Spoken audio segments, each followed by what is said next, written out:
महाराष्ट्राचे उपमुख्यमंत्री अजितदादा पवार यांचं बारामती येथे विमान अपघातात दुःखद निधन झालं। मुरगुड येथील नागरिक व नगरसेवकांच्या वतीनं नगर परिषदेसमोरील शिवतीर्थ येथे भावपूर्ण श्रद्धांजली वाहण्यात आली। शहरातील ज्येष्ठ नागरिक अनंत फर्नांडिस, ज्येष्ठ पत्रकार वीरा भोसले यांच्या हस्ते दादांच्या प्रतिमेस फुलं वाहून हार अर्पण करण्यात आला। ओंकार पोद्दार यांनी शोकसभेचा प्रास्ताविक केल्यानंतर 3 मिनिटे स्तब्ध राहून श्रद्धांजली अर्पण करण्यात आली। अजितदादा यांच्या राजकीय व सामाजिक कार्याबद्दल अनेकांनी मनोगत व्यक्त केली। नगरसेवक सुहास खराडे, एस.व्ही. चौगुले, दिग्विजय पाटील, संतोष वंडकर, दगडू शेणवी, प्राध्यापक चंद्रकांत जाधव, दिगंबर परीट, बबन बारदेसकर, रणजित सूर्यवंशी यांनी मनोगत मांडली।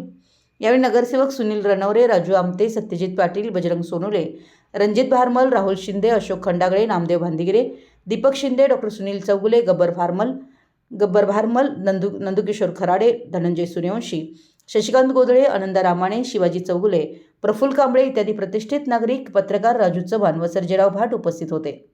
अमर रहे अजितदादा, अमर रहेच्या घोषणा जनसमुदायाने दिल्या। मराठी एस न्यूजसाठी मुरगुडहून सर्जेराव भाट। माननीय कैलास वासी महाराष्ट्राचे उपमुख्यमंत्री जात असताना गाडीत असताना मला एक फोन आला की न्यूज चॅनलवरती आपण नजर टाका। पवार साहेबांचं विमान अपघाताने दुःखद निधन झालं। त्या दुःखामध्ये आपण सर्वजण मुरगुडवासी बारामतीसाठी प्रचारासाठी जात होते आणि ज्यावेळेला विमान बारामती आलं, अजितदादांच्या जाण्यानं संपूर्ण महाराष्ट्रावर दुःखकळा पसरली।